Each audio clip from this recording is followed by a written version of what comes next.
नमस्कार आप सभी को। आज की ऑनलाइन क्लास में आप सभी का स्वागत है। और आज हम वास्तविक संख्या जो हमारा कक्षा 10 का पहला चैप्टर है, उसके हमने प्रमेय 1.1 से संबंधित सवाल किए थे अभाज्य भाज्य के। आज हम प्रश्नावली 1.2 पढ़ने से पहले 1.2 पढ़ेंगे और आप ये कथन बोर्ड पर देख सकते हैं।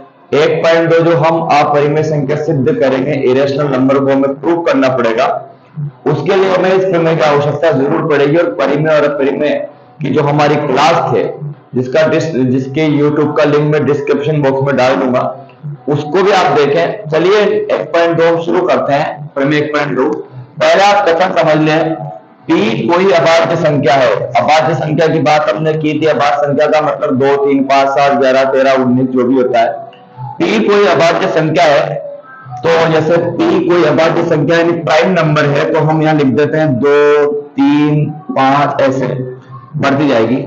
अगर वह P जो अभाज्य संख्या है, वही P यदि a स्क्वायर को विभाजित करता है, यानी a स्क्वायर में P का पूरी तरीके से भाग जाता है, पूर्णतः विभाजित करता है, तो P a को भी विभाजित करेगा, जहां a एक धनात्मक पूर्णांक है।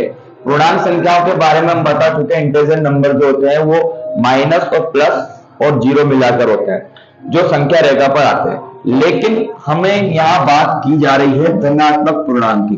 धनात्मक पूर्णांक का मतलब केवल प्राकृत संख्या। धनात्मक पूर्णांक का मतलब जिसमें माइनस की संख्या का दी जाए, जीरो का दिया जाए।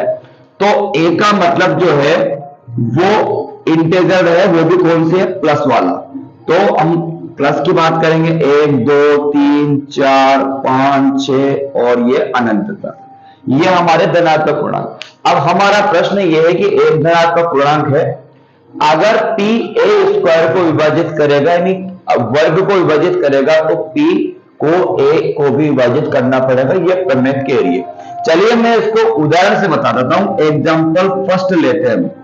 जैसे सबसे छोटी संख्या है P बराबर 2। ये P बराबर 2 है। अब इस P बराबर 2 में यदि हम अगर a स्क्वायर का मान हम लेते हैं यहाँ 64। अब आप देखिए, यदि P a स्क्वायर को विभाजित करेगा, मतलब a स्क्वायर बटा 2 यानी 64 बटा 2 बराबर आ रहा है 32 यानी 32। तो इस प्रमेय के अनुसार आपको यह समझना पड़ेगा कि ये जो P है वो a को भी विभाजित करेगा। अब a स्क्वायर बराबर हमने माना 64, तो a का मान आएगा 8, यानी 8 को भी जो P है, यानी जो P बराबर 2 है, इसको विभाजित करेगा। यानी यदि a स्क्वायर बटा P पूरी बार जाता है भाग, तो यही प्रमेय के अनुसार a बटा P भी होगा।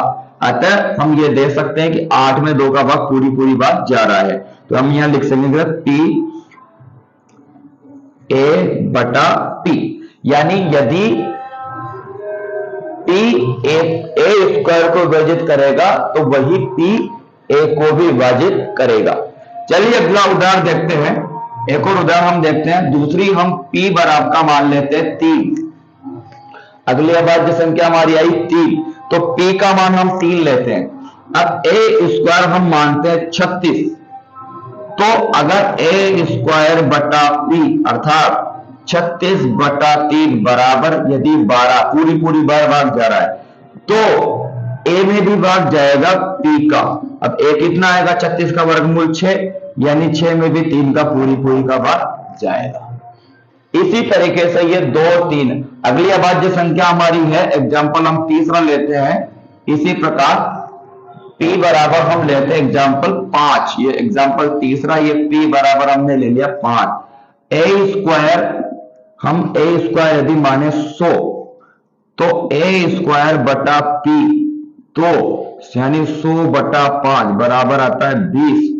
तो P ये जो P जो है वो a को विभाजित करेगा। a स्क्वायर का वर्गमूल कितना है? 10।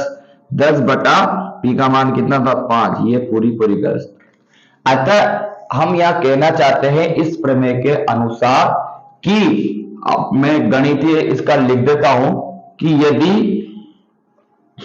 ए स्क्वायर बटा पी है तो प्रमेय 1.2 से पी ए को भी विभाजित करेगा।